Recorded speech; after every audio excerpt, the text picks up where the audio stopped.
And we're also talking about the 5 monks. So this is a very wonderful week, and it's a holy week for us. And this sutta is really, it's beautiful, this coincidence for us to be able to look at this sutta. Now this sutta, of course, comes from a time early in Buddhism. You might say the earliest of the Buddha's time.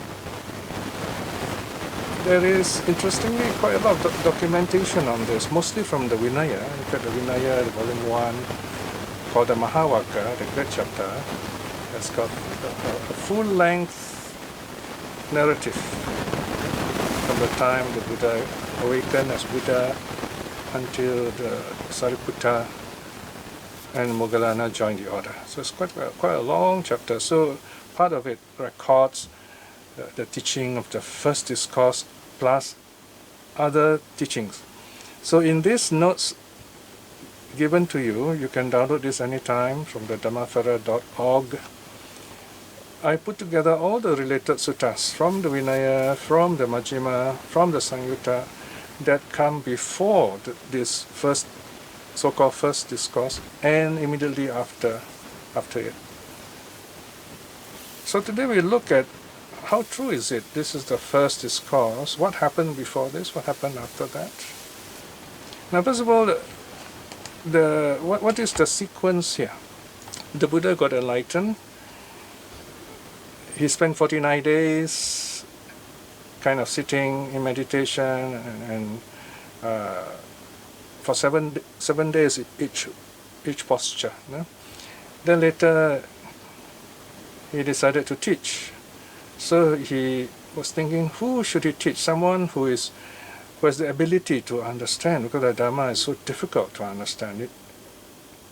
Then finally he realized that actually the 5 monks are the best people.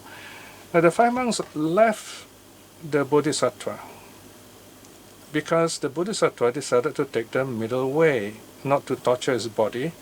He decided to take some food to nurse his health, because he was so thin from lack of food that he almost died from weakness.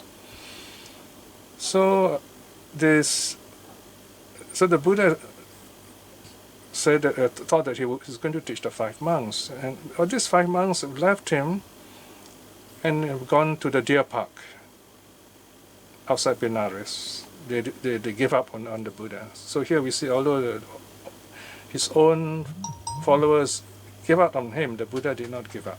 Okay, the Buddha continued until he awakened. Then he remembers these 5 monks who have taken care of him, who have attended to him. So he goes to them. So all this is recorded in the Vinaya, chapter 1, the Mahavagga. Right? So now what's interesting is we find all these records of his meeting the 5 monks before teaching them. So the 5 monks were not very impressed. When the Buddha was approaching, the 5 monks said, oh, here comes the teacher. He's given up to luxury, he has been taking food, he didn't, torture his body. There was a belief at that time, if you are a saint and you tortured your body, and if you should die in the process, you're regarded as a holy man. But then there would be no Buddha at all. So anyway, these 5 monks were not too happy to see the Buddha. They thought he was someone who has given up his quest. And but of course, being the holy man, so they just kind of show professional courtesy, if you like, to the Buddha as the Buddha approaches. And they call the Buddha Awuso, as a friend. So the Buddha said, well, don't use that word. I've come to teach you the Dhamma. They were not convinced. So after a short while, the Buddha told them, okay, so this is not recorded in the Dhammacakka Sutta, this is recorded in the Vinaya. The Buddha tells the 5 monks, have you bhikshus ever known me to have spoken to you like this before? Right, so the Buddha said, have I talked to you like this before? Have you seen me telling you I'm going to teach you? Then the 5 monks realized that's very true. The Buddha has never really told them anything because the Buddha was meditating all the time. Well, most of the time. Right? So they say, okay, Now they're kind of it's giving the Buddha a chance, and the Buddha gave them teaching. Now, what is this teaching? We don't really know exactly what it is, but as I said, there are some evidence in the Vinaya, in the suttas. Now, if you look at Arya Pariyesana Sutta on the Noble Quest, M26, there is an embedded sutta. There is a sutta within a sutta. This is very interesting with the Arya Pariyesana Sutta, M26.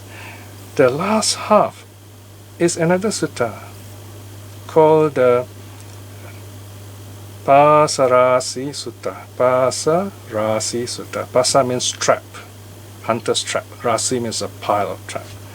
So here, according to this sutta, this is what the Buddha told them first. The Buddha said that, people here are so caught up. I myself, when I was in the palace, said the Buddha, I was running after things that were subject to decay, subject to disease, subject to death, subject to sorrow, subject to defilement. But all these things will not last. Now, after realizing the truth of all this impermanence,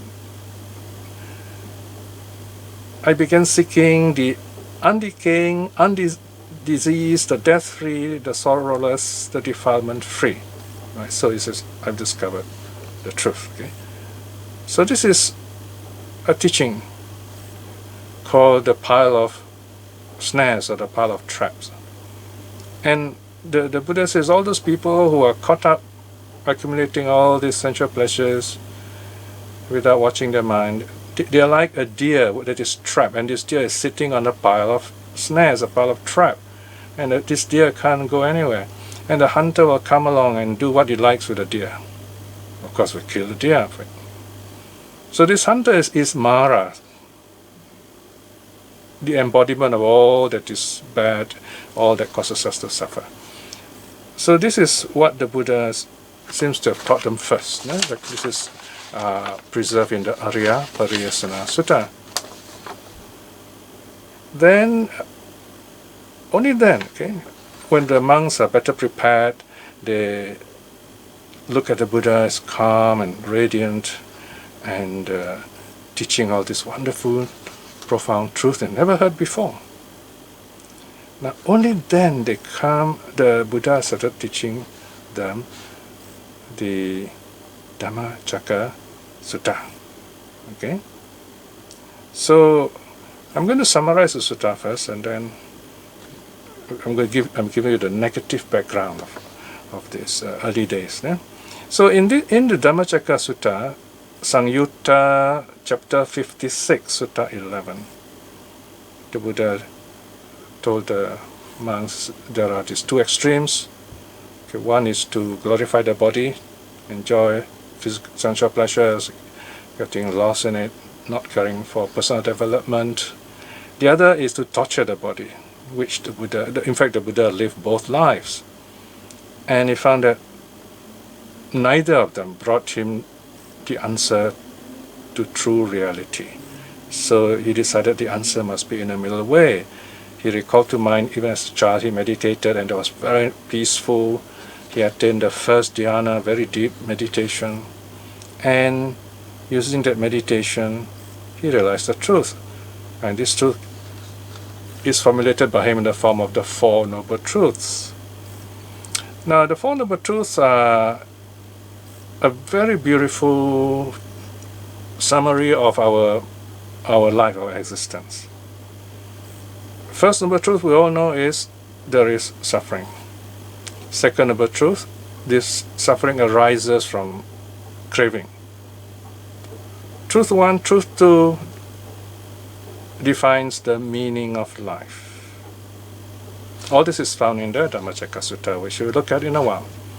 Then, truth number 3, there is this ending of suffering, called nirvana.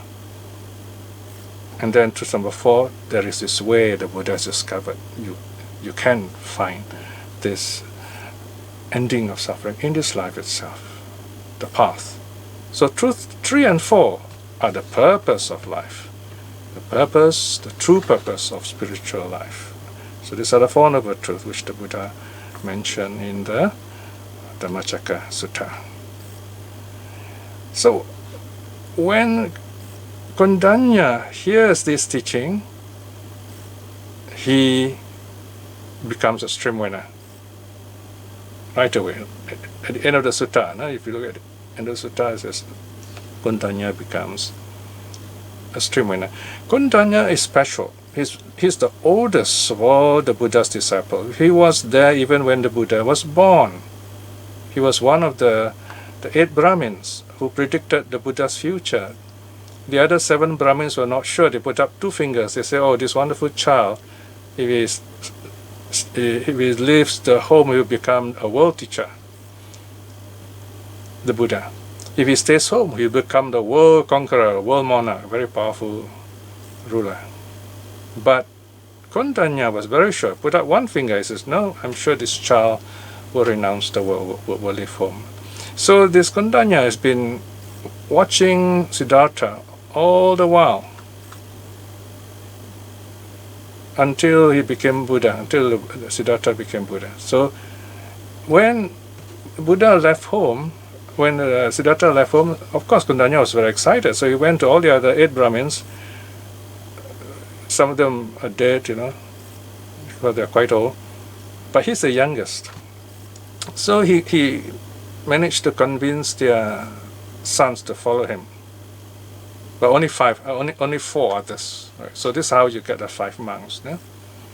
And their names are, of course, besides Kondanya, the names are Wappa, Badiya, Mahanama, and Asaji. Okay? So Kondanya became the first stream winner. Okay? And then after that, so this is on the, what they call the Asaha Puja, July the 5th celebration. Okay. Then the Buddha goes on, teach them some more, right? So this is where you have Kondanya becoming a stream winner on day 1, the full moon day of Asaha, which is last Sunday. Then on the 2nd day, the following day, Wappa became a stream winner. Okay? And then Badiya on the following day, and then Mahanama on the 3rd day. So it goes on like that. 1st day, 2nd day, 3rd day, 4th day, 5th day. Yeah? So they all became stream winners, and when they become stream winners, they each asked the Buddha permission to go forth to become his disciples. So of course first Kondanya is the first one, and the Buddha said, come forth, O monk. Okay? Come, O monk, come, O bhikshu. Okay? Because he's already a stream winner. He's already a member of the noble Sangha. So the Buddha just need to stretch out his hand and say, come, O bhikkhu, ehi bhikkhu, come bhikshu. So he's already a monk. So while they were listening to the teaching, they're not monks yet. Not in the traditional sense, they were still wanderers. Then Wappa and Badiya, 2 of them, they also decide to renounce the world. Then the Buddha say, come monks, or come O monks, eta bhikkhave, right? In plural. Yeah? And then finally you have Mahanama and Asaji. They also decided to go forth, and then the Buddha say, come O monks again. So you have these 5 monks. Right? So all this happened day 1, 2, 3, 4, and then 5th day. That's today, by the way. Okay, today is the 5th day. Then the Buddha taught them the Anatta Lakkhana Sutta. the discourse on non-self, which we'll be studying next. No? So today actually commemorates the teaching of the Anatta Lakkhana Sutta, the fifth day of the new moon. All right? So listening to this sutta, they all became arhats. So there you are. Here you have these teachings given to the 5 monks. It's a set of teachings, not just the Dhammacakka Sutta. Now I want you to imagine 45 years of the Buddha's teaching. And these 5 monks, they would have been quite old. And the Buddha taught lots of new suttas. Then one day they realized, oh, we must. What was the first teaching that Buddha gave? Right. So people became curious. So if you look at the Dhammacakka Sutta, you find it's very well organized. So it's a kind of like more like a summary of what the Buddha taught. We are not sure exactly what the Buddha said. In fact, if you look at the sutta, there are some Buddha words there, of course, but there's also the narrator's words. They put together, and then the Buddha said this, Buddha said that, and then something happened. But the Dhammacakka Sutta gives us a good idea.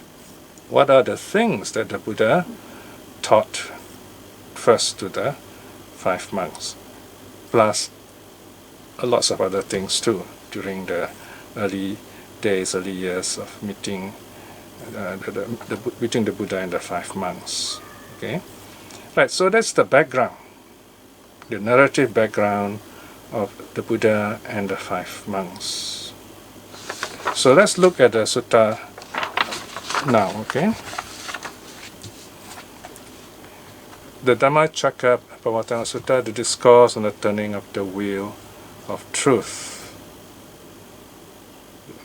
As 56.11, spoken by the Tathagata. Thus have I heard. At one time, the Blessed One was staying at the deer park or deer grove at Isipatana near Benares. So this is a beautiful place. It's quiet. In fact, the place is so peaceful that you have deer all over there. So that's why when you look at these carvings of the Buddha giving the first sermon, you always see 1 or 2 deer, because it's a deer park. So the 5 monks were there, and there's also a river nearby because they need water. The Blessed One addressed the company of 5 monks thus: Bhikshus, there are these 2 extremes to be avoided by one who has gone forth. What are the 2? Now notice here the Buddha addressed bhikshus, monks. Okay, I've used this is English anglicization of bhikkhu. Sanskrit is bhikshu also, but you find in the dictionary that they use this bhikshu, right? So I've used it not because it's Sanskrit, rather because it's English. Bhikshus. It's the way the Buddha addresses the monks. So the Buddha says there are 2 extremes to be avoided. Number 1, the devotion to the enjoyment of sensual pleasures. Some people, they get carried away with sensual pleasures. They're not interested in mental development, spiritual development. So here the Buddha says it is low, vulgar, worldly, ignoble, not connected with the goal. In other words, it will not bring you awakening. It won't free you from suffering. Number 2, the devotion to self-mortification. Okay, this one is torturing yourself. So this is the other extreme where some holy men say, oh, this body is evil. We got to tame this body. In fact, the Jains, for example, believe that the body is a prison for the soul. But early Buddhism doesn't believe in the soul. They say there's no such thing. We just invent this idea, right? So, by torturing the body, even if death should come, the soul is freed and that's liberation. But the Buddha said there's no such thing. How do we know all these things? So the Buddha rejected this self-torture. One is glorifying the body, the other is torturing the body. they don't work. The Buddha tried both. In the first case, the enjoyment of sensual pleasures, the Buddha spent his youth in the 3 palaces of pleasure in Kapilavatthu. It brought him no true happiness. Then he spent like 6 years torturing himself, all kinds of very strict ascetic practices. Again, he almost died, and he realized, if we are dead, we won't be enlightened. We should respect the body. So the Buddha goes on, he says, section 3.2 in the Sutta translation, Bhikshus, without turning to either of these extremes, there is the middle way. Notice, avoiding both extremes. Middle way doesn't mean a bit of this, a bit of that. It means avoiding these 2 extremes. There is the middle way, awakened to by the Tathagata. Tathagata is the word Buddha used for himself, meaning thus come. The middle way that gives rise to vision, to knowledge, to peace, to direct knowledge, to self-awakening, to nirvana. You find the suttas are lots of what they call that phrase that where you have lots of repetition. Many of these words have the same meaning. Okay, this is the oral tradition. One reason is the Buddha wants to be clear that he's addressing something important. So when something is important, it is repeated. Like in this case, it's the knowledge, the wisdom, the vision. All right. So if the audience got distracted, then they just need to, hear one word, then they know, oh, okay, this is what the Buddha is saying. All right. Because it's a big crowd, there are no PA system those days. So the Buddha said there is the middle way. Then, what is this middle way? Section 4. And what, Bhikshus, is the middle way awakened to by the Tathagata that gives the vision, that gives rise to vision, to knowledge, to peace, to direct knowledge, to self-awakening, to nirvana? It is this very noble Eightfold Path. So this is the first time the Buddha mentions, here is the path. All right? Right view, right thought, or right intention, if you like, right speech. Okay, 1 and 2 is the, what they call, wisdom aspect, all right? Then right speech, right action, right livelihood is the moral virtue training, okay? Then right effort, right mindfulness, right concentration. This is the samadhi meditation training. So these are the 3 trainings given out in full by way of the Eightfold Path. So this is the middle way, awakened to by the Tathagata. Right? And then the Buddha goes back to, the Buddha talks about the Four Noble Truths. Right? Now this, Bhikshus, is a noble truth that is suffering. Okay? So you will notice here, this is the first time actually the Buddha is mentioning the 4 truths in this way. So first he defines them.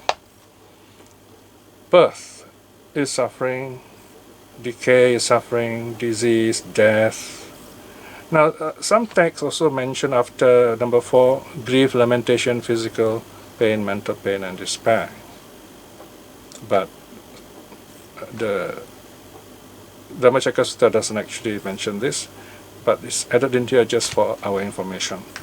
Number 5, to be with the unpleasant is suffering, to be with the pleasant is suffering, not to get what one desires is suffering.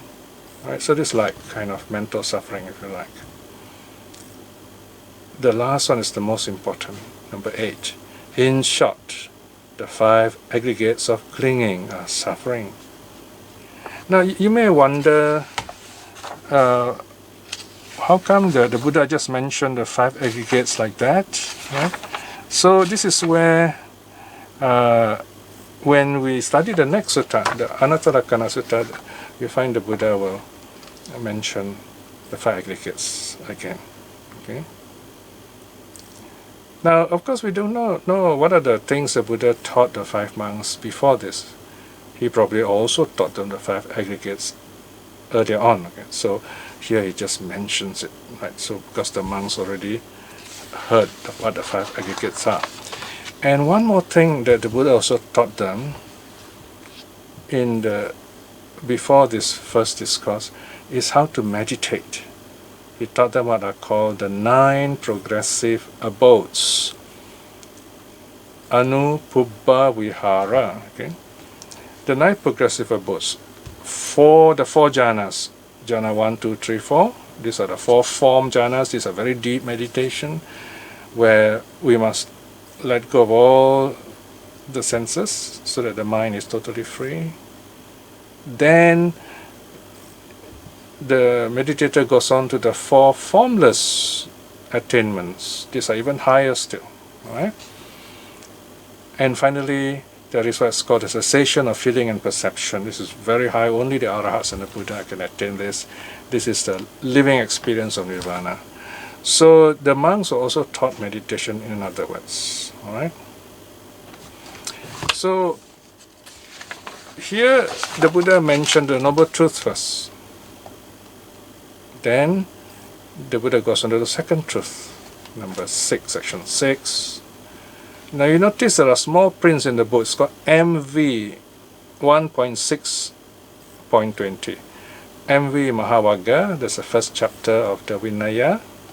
It is lots of historical narratives there. Chapter 1, section 6, part 20. Alright? Now these bhikshus is the noble truth that is the arising of suffering. Now notice the way this sentence reads. This is the noble truth or the noble reality that is the arising of suffering. Now we're not talking about the truth, we're not talking about theory here, we're talking about there is this arising of suffering, and that's the truth, that's the meaning here. Eh? So what is this arising of suffering? Now, when I was in Thailand, I was told by a very famous Buddhist philosopher that we should not translate it as the cause of suffering. It's not the cause. Suffering arises when the conditions are right. And what is this condition? It is craving. It's craving that leads to renewed existence, rebirth, accompanied by pleasure and lust, seeking pleasure here and there. That is to say, craving for sense pleasure, sensual pleasures, craving for existence, craving for non-existence or extinction. So here the 3 kinds of cravings arise to us. Number 1 is very normal, this is the most common one. We desire senses, pleasure of the 5 senses. Something beautiful to look at, something nice to hear, something nice to eat, and so on. So if we are caught up with this, then we miss it, there is suffering, in other words. But remember, we should keep to the middle way. Then there's existence, craving for existence. Here meaning we want to be reborn here, reborn there, we think that being reborn is wonderful, you know. Having eternal life is wonderful, and so on. So this is a second cause of suffering. The third cause is for non-existence. So some people have this idea, oh, when we die, there's nothing to come. This is our only life. These are the materialists believe in this kind of idea. So this is called non-existence. Right? So these 3 kinds of craving causes suffering. Then next is the third noble truth, ending of suffering, which is section 7. Now these bhikshus is the noble truth that is the ending of suffering. It is the utter fading away and ending of that very craving, giving it up, letting it go, being free from it, being detached from it. So by letting go of this craving, there is no more suffering. This is nirvana. Okay? Then finally, number 8 is the 4th noble truth. Now this bhikshus is the noble truth that is the path leading to the ending of suffering. It is this very noble 8-fold path, that is to say, right view, right thought, right speech, right action, right livelihood, right effort, right mindfulness, right concentration. Right? So here you see the Buddha basically has enveloped, encapsulated the meaning of life in the 4 truths. truth number 1, truth number 2 explains the true nature of life. 3 and 4 tells us how to be truly happy. So it's a very beautiful formula in this way, right? Now in the next section is a bit technical. In fact, some people say this is quite a late section. This formula is actually first found in the Vibhanga, in the Abhidhamma. Here the Buddha is saying that he has completely understood the Four Noble Truths, 3 phases and 12 aspects. Let's look at what they are. So you see section 1, the brackets 1, that which should be understood. Alright, so this is the heading. Brackets 1, 9 brackets 1. This is the noble truth that is suffering. This bhikshu is regarding what was unheard of before. There arose in me the vision, there arose in me knowledge, there arose wisdom, there arose insight, there arose light. So here again you see this repetition of words which are synonyms, so that the audience do not lose track. If they couldn't hear the first word, there are other words they can listen and then kind of say, oh, the Buddha is talking about this. So the truth of suffering should be understood, right? That suffering is real, what is suffering, and so on. Then there is, first truth is there is this reality. Then next one, brackets 2, the noble truth that is suffering is to be fully understood. We should really know what's going on here. All right, I'm not going to read all this because it's a repetition. You can look at the notes later on. Then 3, this noble truth that is suffering has been understood.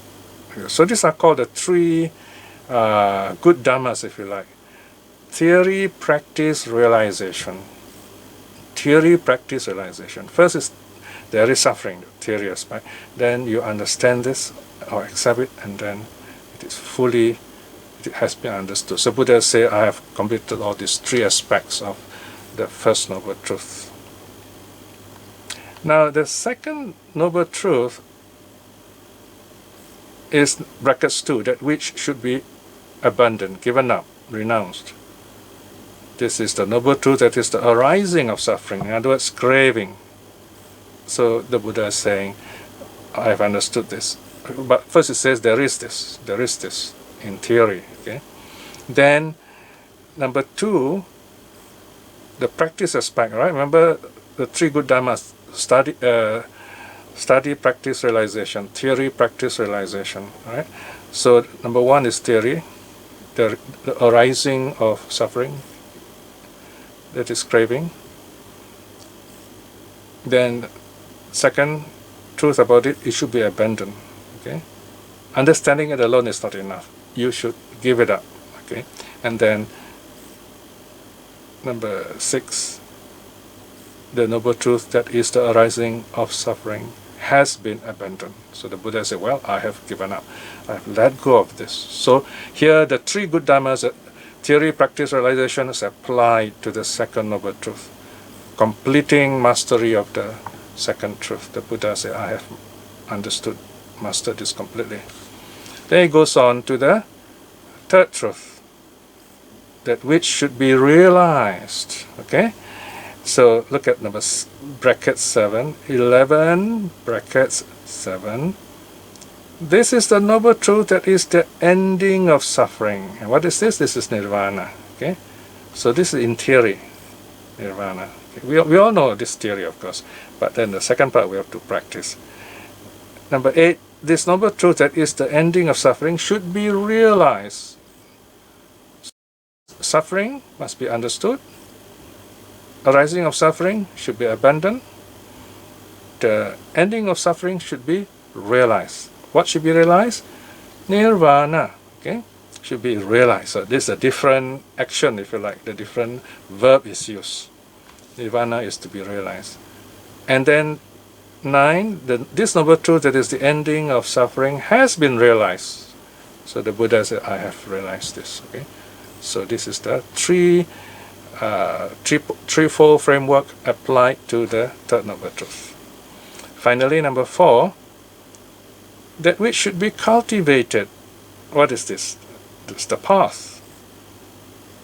12, section 12, brackets brackets 10. This is the noble truth that is the path leading to the ending of suffering.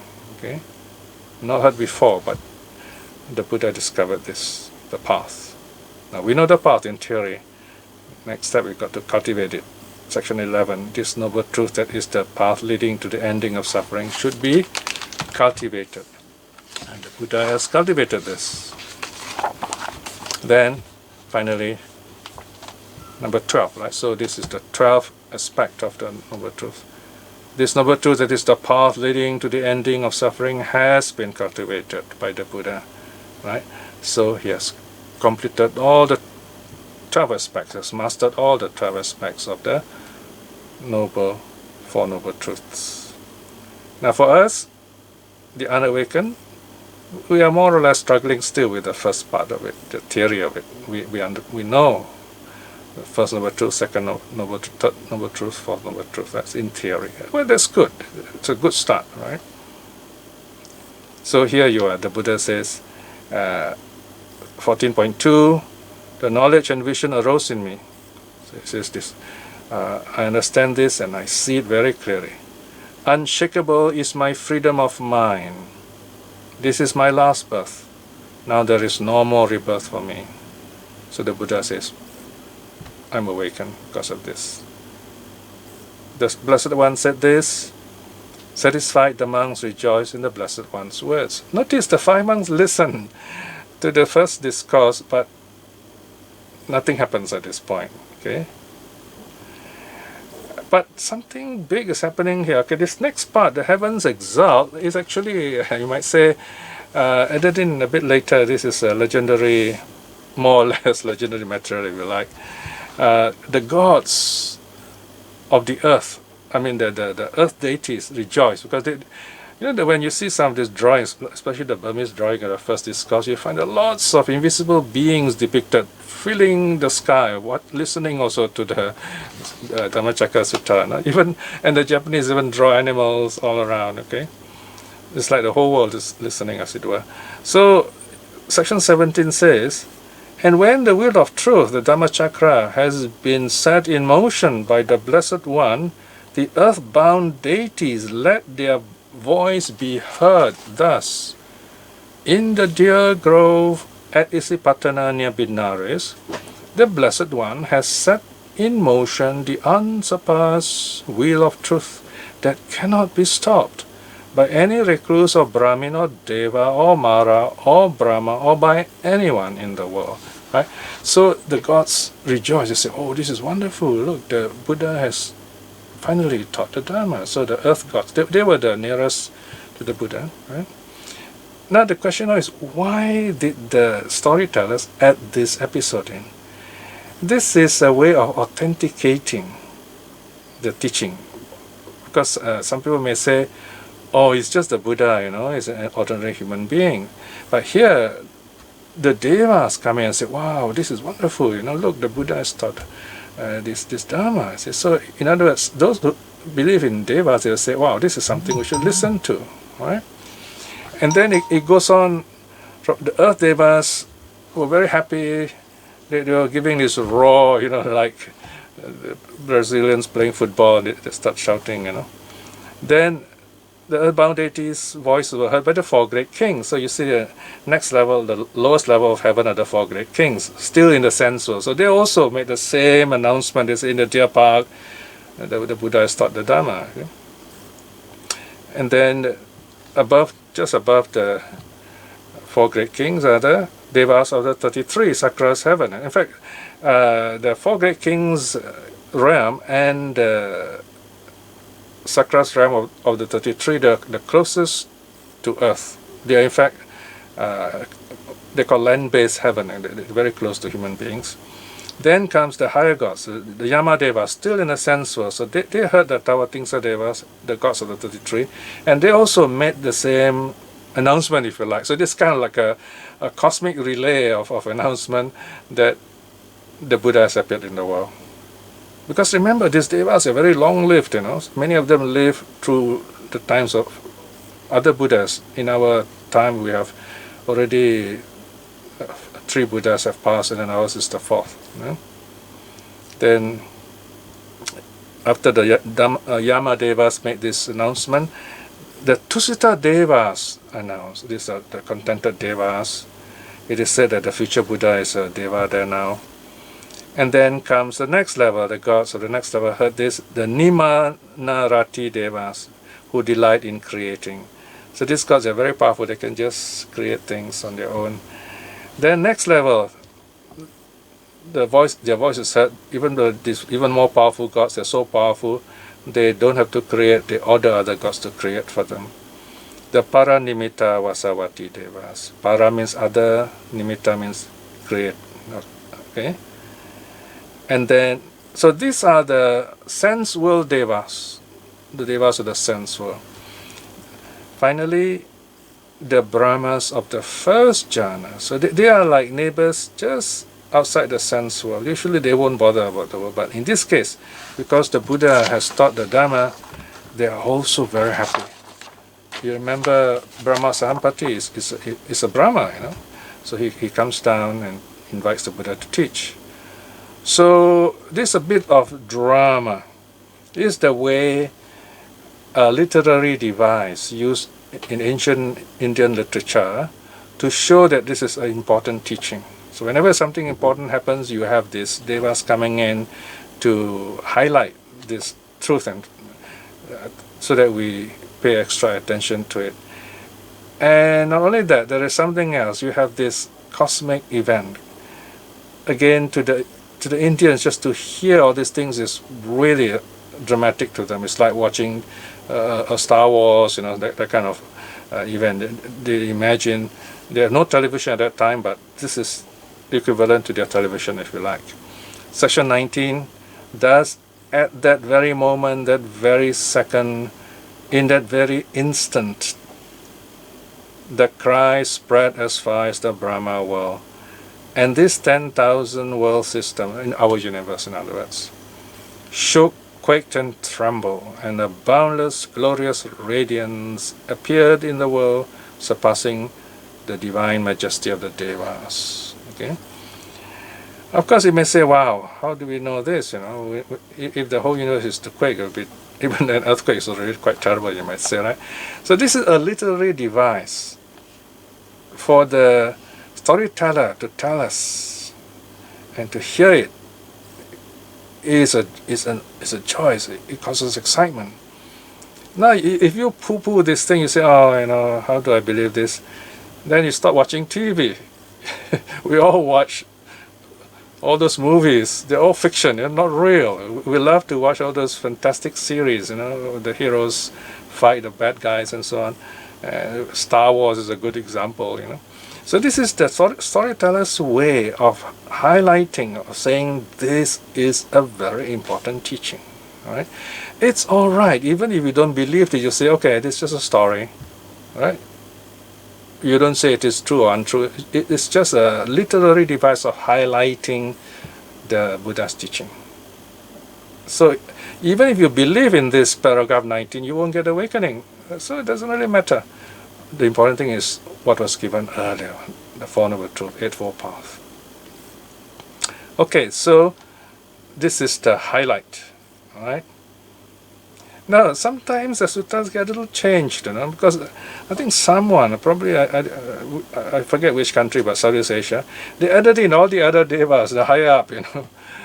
But the devas of the higher world will not get involved. So it stops here, the first level of the Brahmas. Right?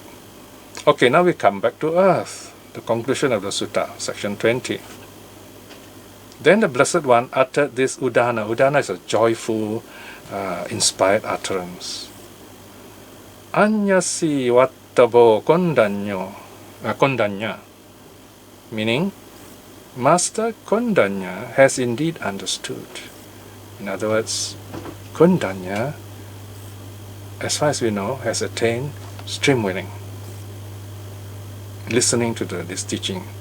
So this is his good karma, if you like, because he has been following the Buddha all the way. So you must know he's quite wise. So when he heard the Buddha teaching this first discourse, he became first stage, saint, stream winner. And he said to have understood what the Buddha is talking about. So he became the first stream winner, first saint of the path after the Buddha. Alright, so the sutta ends there. So in the next lesson we will look at what happens after this, the next sutta, how they became arahats. Okay? Alright, so it's just nice. We'll take a short break and then after we have question time.